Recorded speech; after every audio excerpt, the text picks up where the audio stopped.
कथा, पुरुषार्थ कथा, सुनो सुनो सिद्धार्थ कथा। सत्य कथा, पुरुषार्थ कथा, सुनो सुनो सिद्धार्थ कथा। चढ़ते सूरज सा तेजवान वो कीर्तिमान, हुंकार भरे जब कूच करे, थर थर कांपे आसमान। वो राजपुत्र वो शूरवीर, पर्वत को भेद दे उसके तीर, शांति का स्रोत करुणा की धार, निर्झर झरे मन से अपार। वो राजपुत्र वो शूरवीर, पर्वत को भेद दे उसके तीर, है शाक्य वंश का वो तारा, जगमग है जिससे जग सारा। सत्य कथा, पुरुषार्थ कथा, सुनो सुनो सिद्धार्थ कथा। इस आयु तक मैं आपकी बनाई सीमाओं के बंधनों में बंधा रहा हूं, कभी आपकी आज्ञा का उल्लंघन नहीं किया। पिताजी, मैं अब केवल आपका पुत्र नहीं, आप मुझे शाक्यों का राजा बनाने जा रहे हैं। इसीलिए मैं आपसे आज एक प्रश्न पूछता हूं, क्या परानुभव से स्वानुभव का मूल्य अधिक नहीं होता?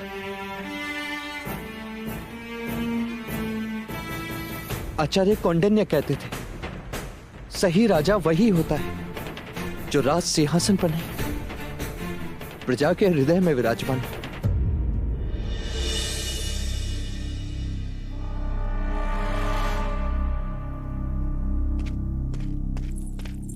सिद्धार्थ,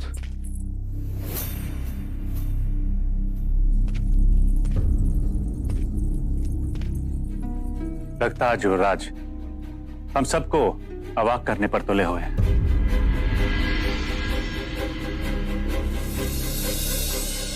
भाई महाराज, अब युवराज को अनुमति दे ही दीजिए।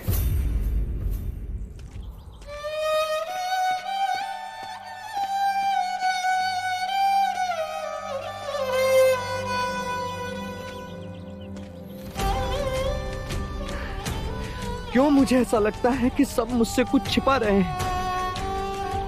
क्यों? तो ढूंढो, कैसे? विद्रोह करो। किससे? सबसे। कोई तुम्हें कुछ नहीं समझता। महाराज की आज्ञा का उल्लंघन करो। नहीं कर सकता। वो मेरे पिता हैं। पिता ऐसे होते जो अपनी ही संतान को सीमाओं में बांधे। ऐसे होते जो क्षत्रिय बनाना चाहते हैं पर साहस से दूर रखे।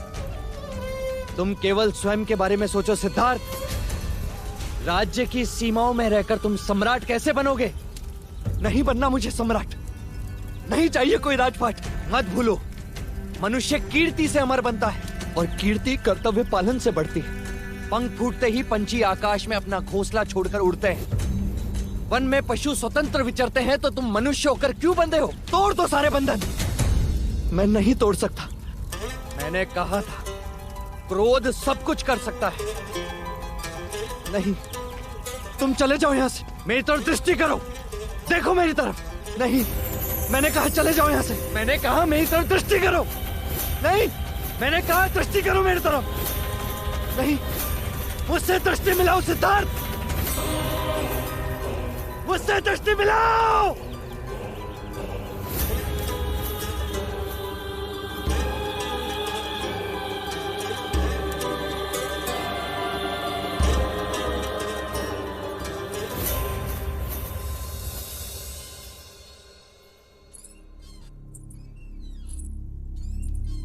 पिताजी, एक बात कहूं?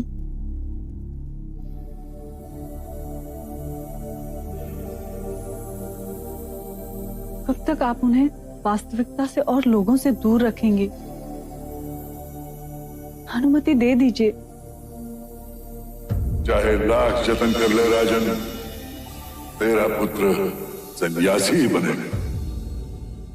असित मुनि की भविष्यवाणी तुम नहीं जानती। अन्यथा ऐसा कभी न कहती। मैं जानती हूँ, माँ ने मुझे सब कुछ बता दिया है।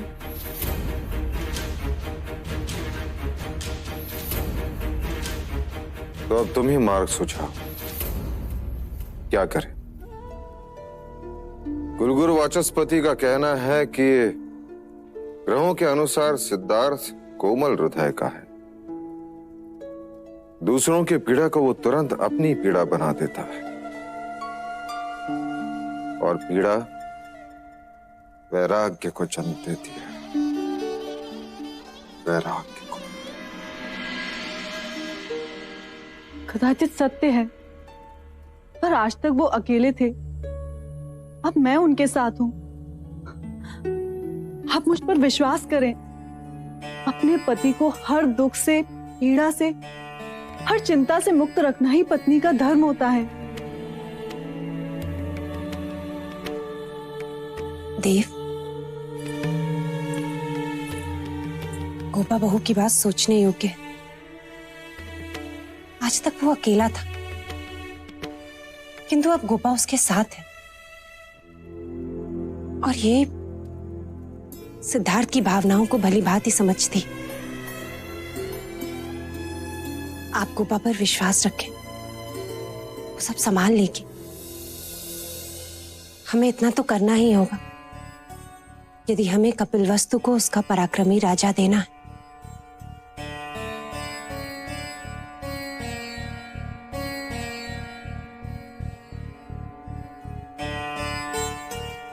ठीक है बहू, मैं तुम पर विश्वास करता हूं। मैं तुम्हें और युवराज को भ्रमण की स्वीकृति देता हूं।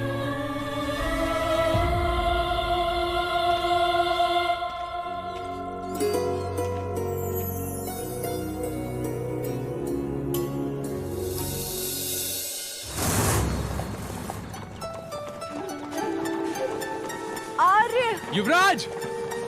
आर्य! चन्ना, हाँ? रथ रोको।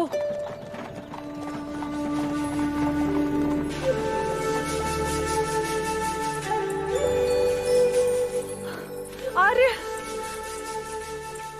आर्य, आर्य!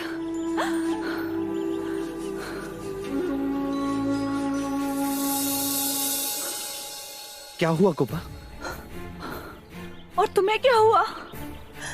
अचानक सब कुछ छोड़कर यहाँ चले आए तुम। कब से ढूंढ रहे हैं तुम्हें हम। मैं अपने आप को रोक न सका, लड़ रहा था अपने आप से। क्या मांगा था मैंने? केवल इतना कि मैं शाक्यों की सीमाओं में घूमना चाहता हूं, और उन्होंने हाँ कह दी। पिताजी ने हाँ कह दी? हाँ। हाँ युवराज। और उन्होंने कहा? क्या कहा पिताजी ने? उन्होंने कहा कि सिद्धार्थ शाक्य देश में जहाँ चाहे वहाँ भ्रमण कर सकता है, उस पर कोई प्रतिबंध नहीं, पर उसे अपनी भार्या को साथ ले जाना होगा। फिर मुझे कोई आपत्ति नहीं।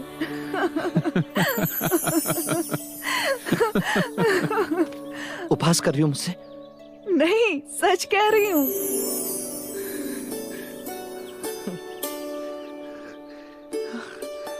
यानी इतने सालों के प्रतिबंध से अब मुक्ति मिलेगी? हाँ युवराज। हाँ चला।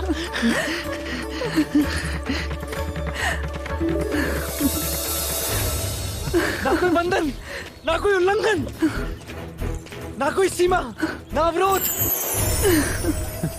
यानी क्षितिज के उस पार दृष्टि पहुंचे वहां तक। एक लंबा मार्ग जिसका कोई मोड़ नहीं।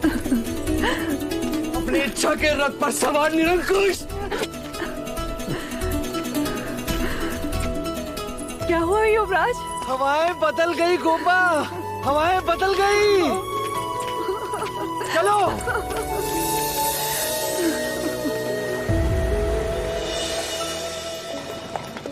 चन्ना, चन्ना, मुझे शाक्य राज्य के कोने कोने में जाना है। मिट्टी के हर कण को छूना है, प्रत्येक भावना की अनुभूति से समृद्ध होना है। रथ तेज चलाओ चन्ना, कहो अश्व से कि वो हवा से बातें करें। मैं सबसे मिलूंगा। केवल एक नगर नहीं, सारे नगर देखूंगा। उनका संगीत, उनकी बोली, वो सब कुछ।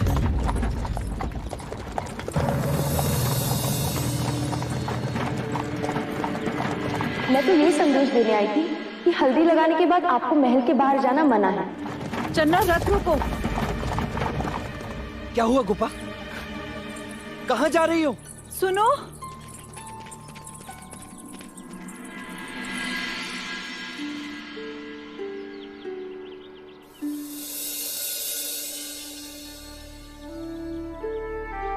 आपके चुनर पे तो मेहंदी लग गई, आपको ये बदलनी होगी। चलिए मेरे साथ। ये तो वही चुनर है जो मैंने अपनी मेहंदी में पहनी थी। तुम्हें ये चुनर कहाँ से मिली? ये तो मेरी है। क्यों असत्य कह रही हो? नहीं नहीं, वो दूर एक झोपड़े का घर है, जला हुआ। ये चुनर मुझे वही साड़ियों से मिली, फटी हुई थी तो सी थी, और उससे अधिक मैं कुछ भी नहीं जानती।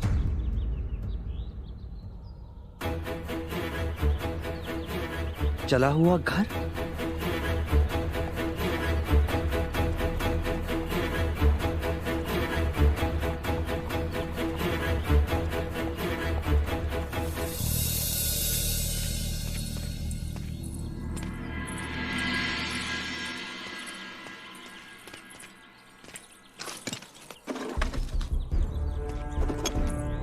यह तो केवल राख का ढेर है युवराज, यहाँ क्या मिलेगा? कुछ तो होगा, नहीं तो इतनी दूर चूनर कैसे मिलती? अर्थात कंचनी यहाँ आई है। ये तो केवल कल्पना है युवराज। आचार्य कौंडिन्य कहते थे कि प्रश्नों के उत्तर ढूंढने वाला ही भेद तक पहुंचता है। पर यहाँ आपके प्रश्न का उत्तर देने वाला कोई नहीं है आर्य, इस राख के सिवा। और राख बोलती नहीं। चले, महल में सब चिंतित होंगे। युवराज,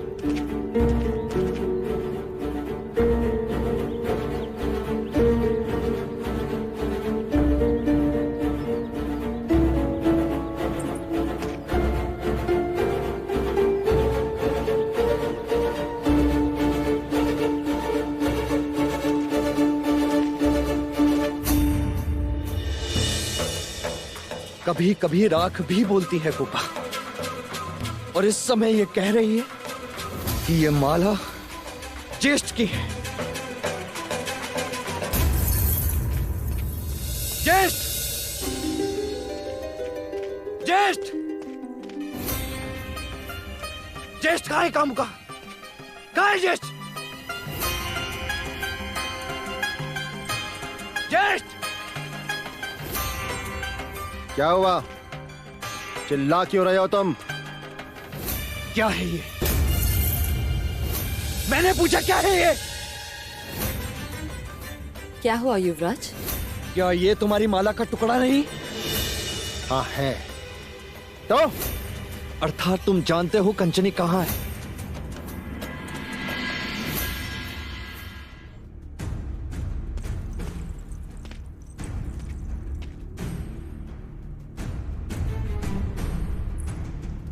ये तुम क्या कह रहे हो युवराज? और ये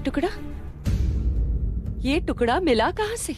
उसी चले हुए आवाज से जहां गोपा की चुनर मिली, जिसे धुलवा ने उस रात कंचनी लेकर गई थी।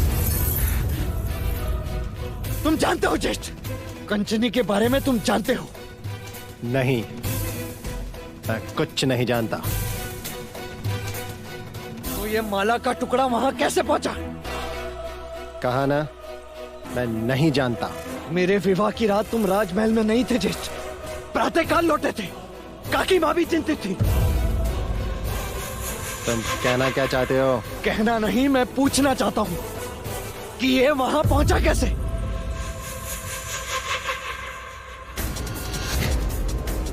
कहीं ऐसा तो नहीं कि तुमने कंचनी के साथ फिर से जबरदस्ती की और उसके मना करने पर तुमने उसके प्राण ले लिए? प्राण? यदि प्राण लेने होते तो यही मार के गाड़ देता। उसके लिए मुझे कहीं और जाने की आवश्यकता नहीं है। और किस माला के टुकड़े की बात कर रहे हो सिद्धार्थ? ये देखो, बोलो कितनी चाहिए तुम्हें, बोलो। जिस तरह तुम अपने दास दासियों में गहने बांटते फिरते हो ना सिद्धार्थ, उसी तरह मैंने भी कभी खुश होकर कंचनी को कोई माला दी होगी। और हाँ, वहां से यशोधरा की चुनर भी तो मिली है ना। फिर तो हत्या का आरोप यशोधरा पर भी लगना चाहिए। युवराज, युवराज छोड़ो, चारो, महाराज। देवदत्त सत्य कह रहा है सिद्धार्थ।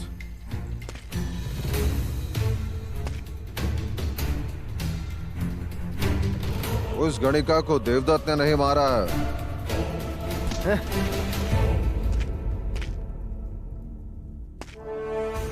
गुप्तचरों से पता चला है कि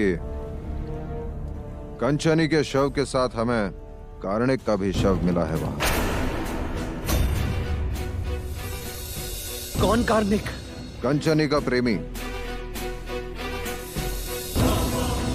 जो रंग महल उसे कई बार मिलने के लिए आता था। उस रात ही भागने वाले थे, परंतु कार्णिक के कई शत्रु हैं और किसी ने उनकी हत्या कर दी।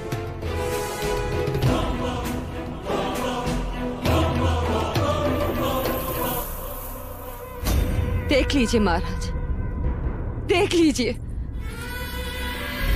मेरा देवदत्त कितना भी बुरा हो, परंतु किसी की हत्या नहीं कर सकता। और तुमने आज अपने ज्येष्ठ को हत्यारा भी बना दिया। क्षमा करना मंगला।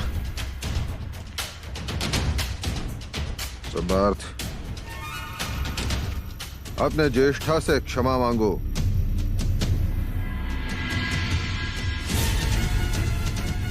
क्षमा मांगो।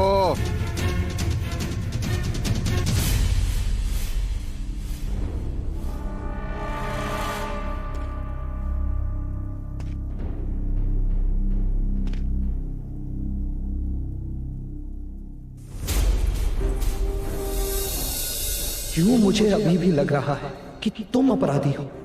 अब तुम तो क्या सिद्धार्थ, स्वयं ईश्वर भी प्रमाणित नहीं कर सकता कि मैंने कंचनी के प्राण लिए हैं।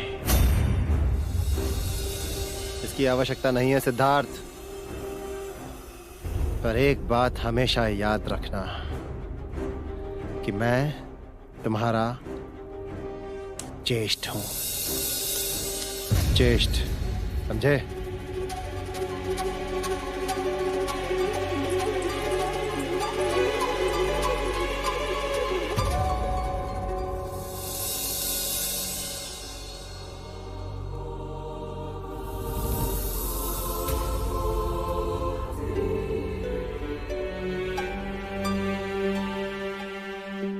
तुम्हारे आंसू तो रुकने का नाम ही नहीं ले रहे। ऐसा ही होता है कोपा, जब मन में ग्लानि होती है, पीड़ा होती है, मन संघर्ष करता है, तब मेरी आंखों से आंसू नहीं रुकते। पहले भी कहा था और आज भी कह रही हूं आर्य कि जीवन को इतनी गंभीरता से ना लो कि वो बोझ लगे। बोझ कहो या प्रश्न, मेरे लिए तो एक ही है। ऐसा मेरे साथ ही क्यों होता है? हर जगह संघर्ष। संघ राज्य में विचारों का संघर्ष, ज्येष्ठ के साथ आदर्श का संघर्ष, पिता के साथ सीमाएं तोड़ने का संघर्ष, युद्ध के डर का संघर्ष, मृत्यु के भय का संघर्ष। और इन्हीं संघर्षों के कारण कभी कभी मैं स्वयं को खो देता हूं, या तो मैं ध्यान में चला जाता हूं, या फिर किसी का ध्यान नहीं रहता। जैसे आज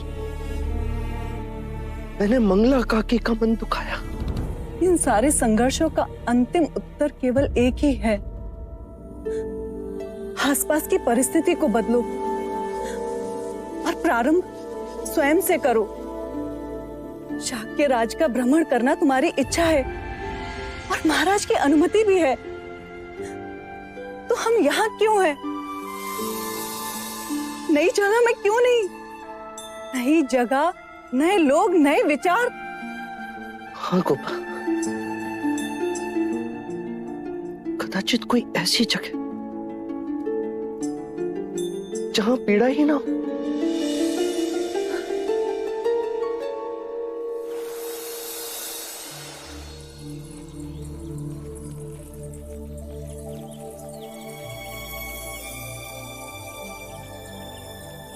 आज्ञा पिताजी, आपकी अनुमति ही मेरा आशीर्वाद है। आज्ञा, आपकी कही हर बात का ध्यान रहेगा मुझे। उन्हें प्रसन्न रखने के प्रयत्न में कोई कमी ना होगी। पर आप भी मुझे एक वचन दीजिए कि आप हमारी चिंता नहीं करेंगी। नहीं करूंगी।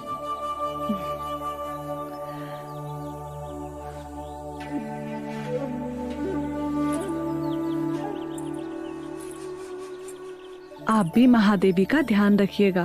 तुम भी अपना ध्यान रखना और सिद्धार्थ का भी। जी। और मुहूर्त बीतने से पहले प्रस्थान करो।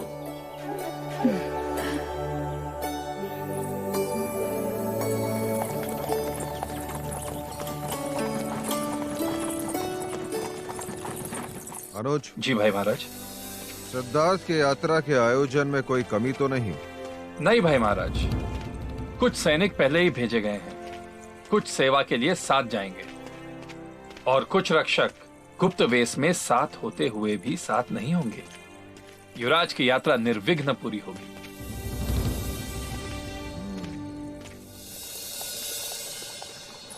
युवराज, हम जहां ठहरने वाले हैं वहां फूलों की एक घाटी है।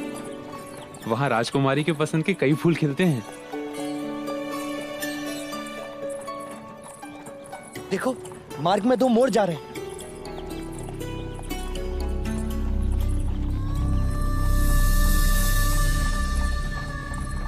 रथ रोको, चलना।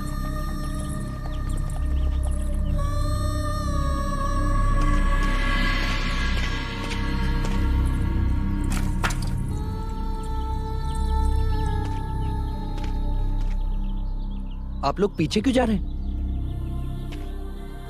यदि हम आपसे कुछ पूछेंगे तो अनर्थ नहीं होगा। ये मयूर पंख आपने अपनी कमर पे क्यों बांधे हैं? क्या ये यहाँ की कोई रीत है अथवा प्रथा?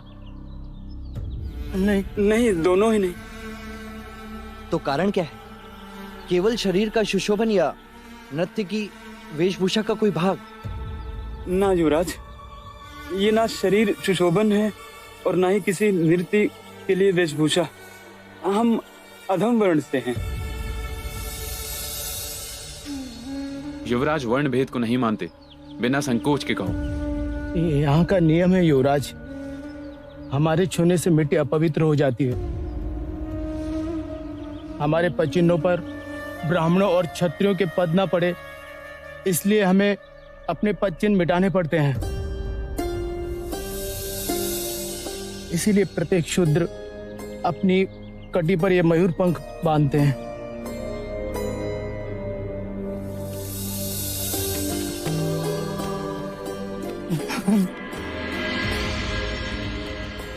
ये कैसी रीत है? मनुष्यता का कितना बड़ा अपमान है।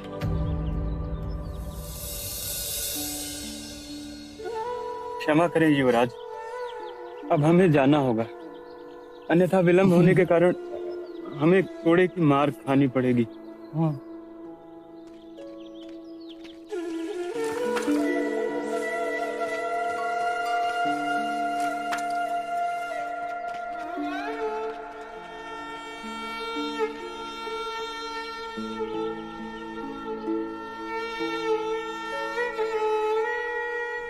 निवेदन तो केवल इतना ही है महाराज कि युद्ध में विजय के पश्चात प्रसन्नजीत ने शाक्य राजाओं को युद्ध खर्च देने की बात कही थी, परंतु प्रसन्नजीत अभी तक चुप है और अब तो युवराज भी चले गए।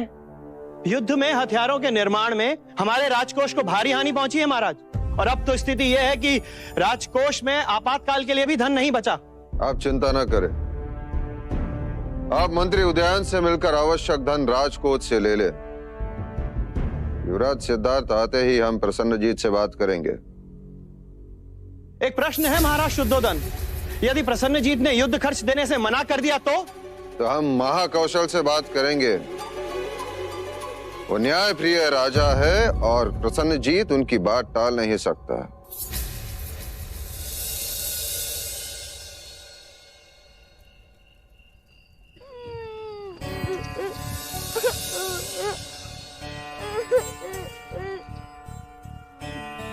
तुमने कुछ सुना कुपा? क्या? किसी बालक के रोने की आवाज।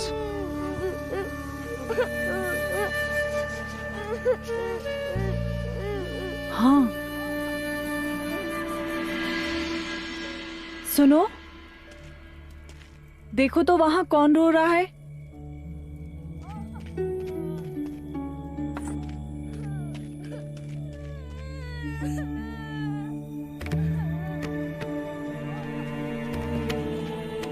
कोई छोटा सा बालक है राजकुमारी।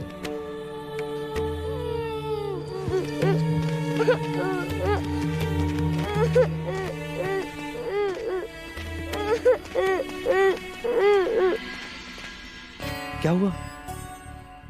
कौन हो तुम और क्यों रो रहे हो? क्या नाम है तुम्हारा? मैं दारुण, हमारा भाई है ना भाई, इतना बड़ा। हाँ, क्या हुआ तुम्हारे भाई को? उसे राज के सैनिक ले गए। सैनिक? सैनिक क्यों ले गए उसे? उसे काला जुआर था।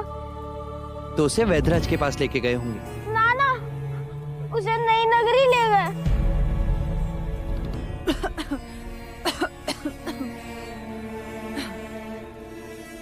नई नगरी? युवराज को नई नगरी के बारे में ज्ञात हो गया तो अनर्थ हो जाएगा। लगता है डर गया होगा। हमें शीघ्र ही इसके माता पिता के पास जाना चाहिए। आपका घर कहाँ है? दूर, उधर। क्या तुम चलोगे? हाँ हाँ, क्यों नहीं, अवश्य। परंतु इस अंधेरे में अनजान जंगल से जाना उचित न होगा युवराज।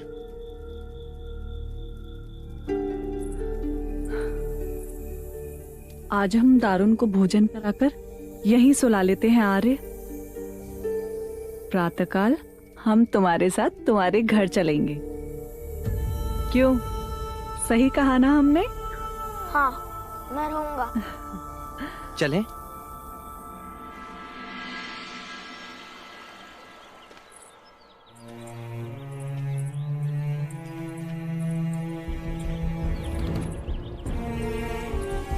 आइए ना युवराज, आइए आइए।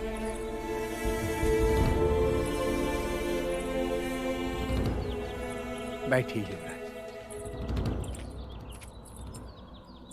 बैठिए प्रभु।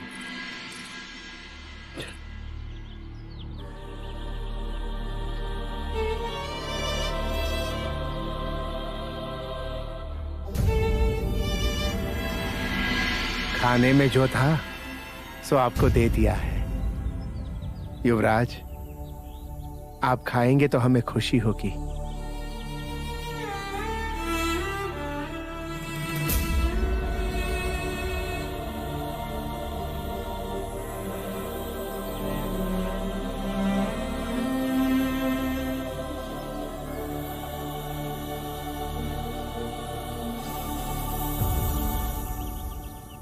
आपका पूरा परिवार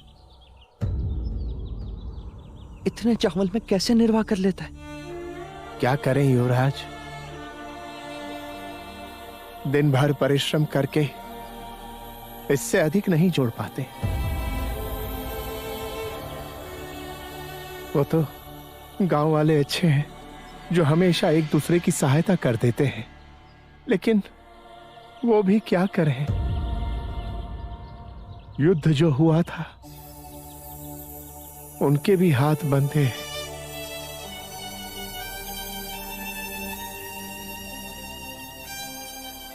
आपका दारुण कर रहा था।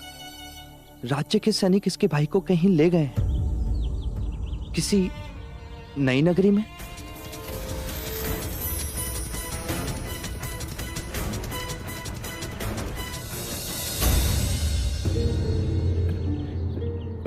नई नगरी?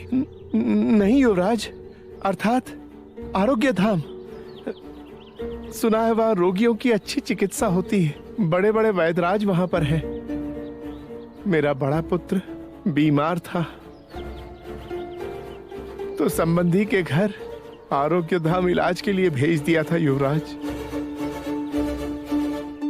ये अपने भाई से बड़ा स्नेह करता है, इसीलिए रोता है। आपने कुछ खाया नहीं युवराज?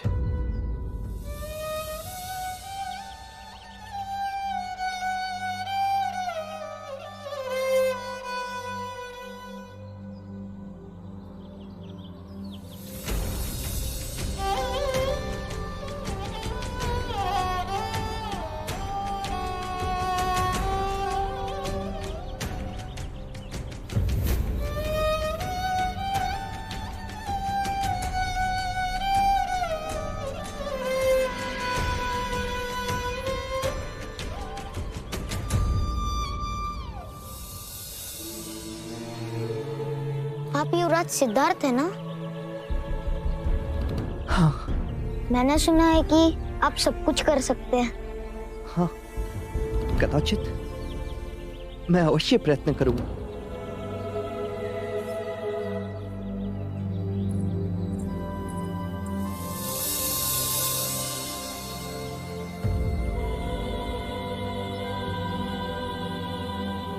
बाबा,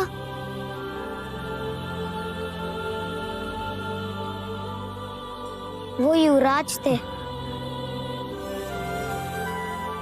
नहीं, ईश्वर।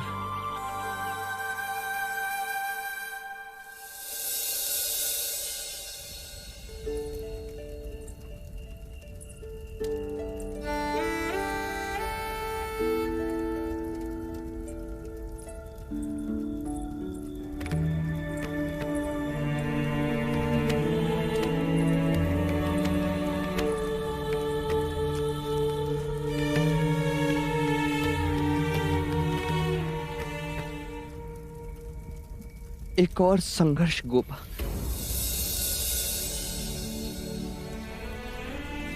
एक मनुष्य इतना गरीब कि उसको पेट भरने के लिए चावल का एक दाना नहीं, और एक मनुष्य इतना धनी कि यज्ञ में ब्राह्मणों को सोने का दान दे और पशुओं की बलि चढ़ाए। इतनी विषमता क्यों?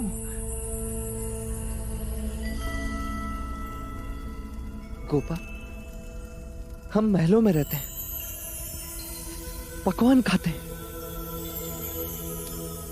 तो फिर मिट्टी में रहने वालों को कैसे समझ पाएंगे?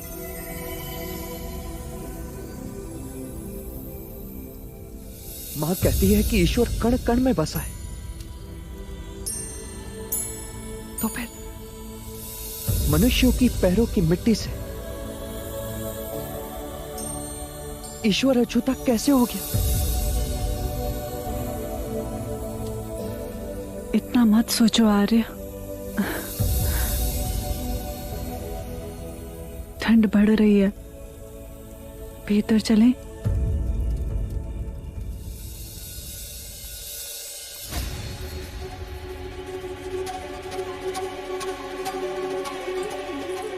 राजकुमारी, युवराज को ये पिला दीजिए, उनकी ठंड दूर हो जाएगी।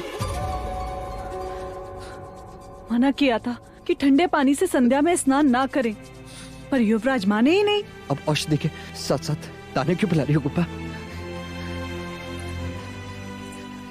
राजकुमारी, आप चिंता ना करें। जब ऋतु बदलती है, उसके बदलाव से हर किसी को ठंड लगती है, फिर शरीर को उसकी आदत हो जाती है। और वैसे भी युवराज पहली बार ऐसे शीत प्रदेश में आए हैं।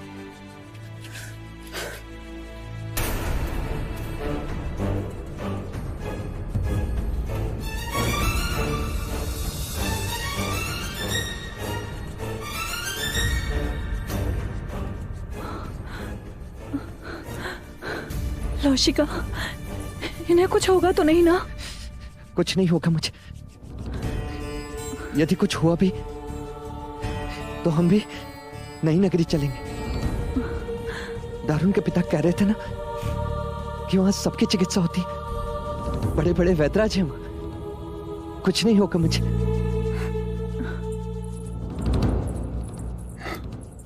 राजकुमारी, युवराज के नाखून और नीले पड़ते जा रहे हैं। अब जो करना है वो आप ही को करना है। ऐसी परिस्थिति में देह अग्नि ही अंतिम उपचार है।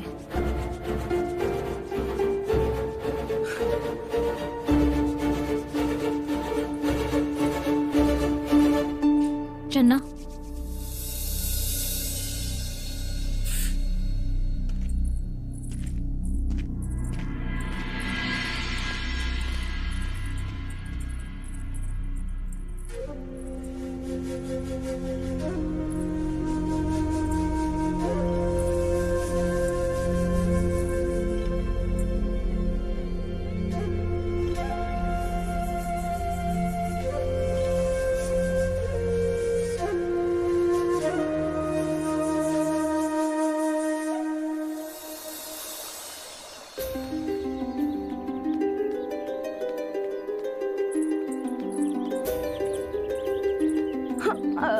ठहरो, कहाँ जा रहे हो?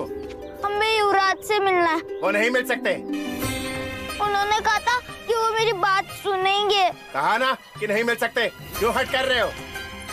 पुत्र, वो लोग कुछ दिनों के लिए बाहर गए हुए, तुम भी कुछ दिनों के पश्चात आ जाना। हाँ, जा। सुनो, ये बालक दोबारा कभी भी युवराज से न मिलने पाए और ना ही इसका कोई समाचार, जैसा आपका आदेश। ये बालक युवराज के सामने नई नगरी की बातें करता है और अगर युवराज आरोग्य धाम पहुंच गए, हम प्राण से गए समझो।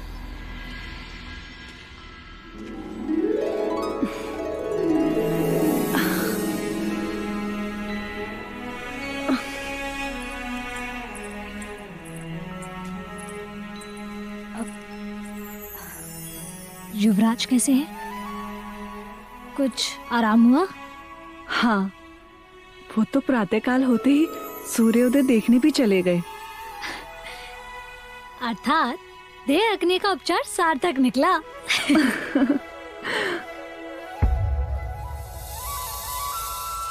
ये क्या है राजकुमारी?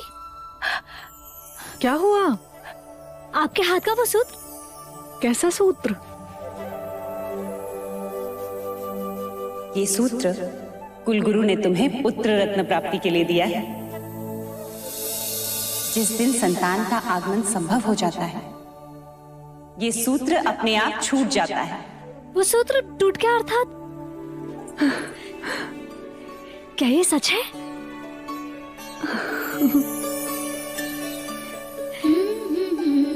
क्या युवराज सिद्धार्थ इस बात से ज्ञात है? तो कब बताएंगी? मैं नहीं कह पाऊंगी। महादेवी से कहूंगी, वही बताएंगी। ठीक सोचा। लौशिका जी,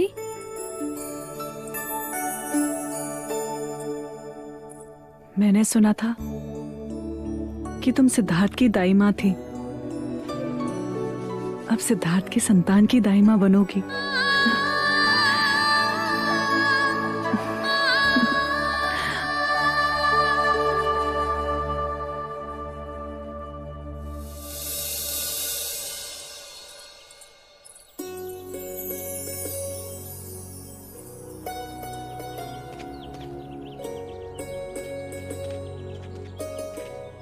चलो कुपा, चन्ना आज हमें सामने वाले बर्फ के पर्वत के पास ले जा रहा है। पर आज हम मंदिर जाना चाहते हैं युवराज। क्यों कुपा?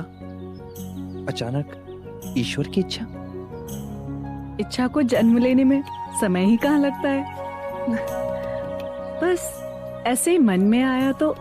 ठीक है चन्ना, आज हम मिट्टी के मनुष्य पत्थर के ईश्वर से मिलने मंदिर जाएंगे।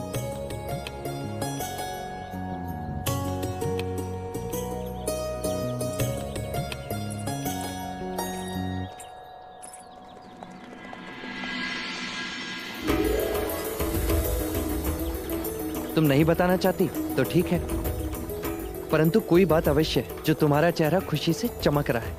बस ऐसे ही आपका ज्वर उतर गया और मेरे गालों पर खुशी चढ़ गई। दारुण, रथ रोको चंदा। युवराज!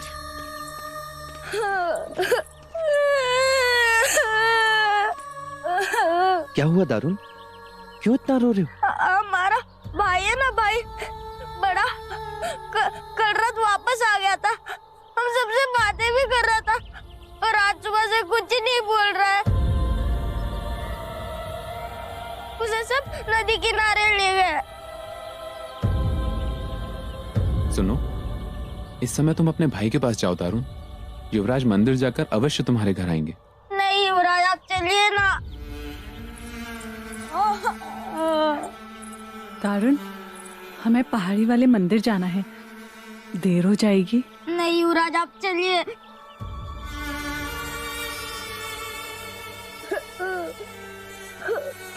मंदिर के भगवान तो पत्थर के हैं, कहीं नहीं जाएंगे। आप इतने नास्तिक कैसे हो सकते हो?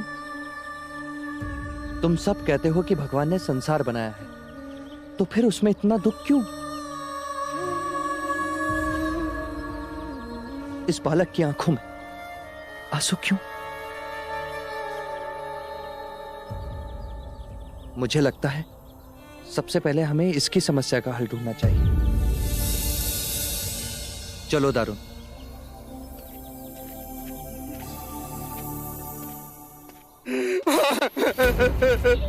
चलो, सबको जल्दी से उठाओ और पानी में बहा दो। तुम लोग जानते हो कि महाराज का आदेश क्या है? युवराज के सामने कोई भी पीड़ादायक घटना नहीं घटनी चाहिए। बस एक बार, अंतिम बार मेरे पुत्र का चेहरा देखने दीजिए। बताओ।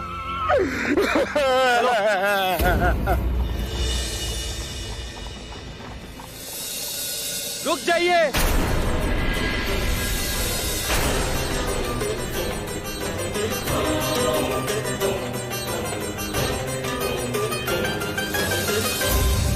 सत्य कथा,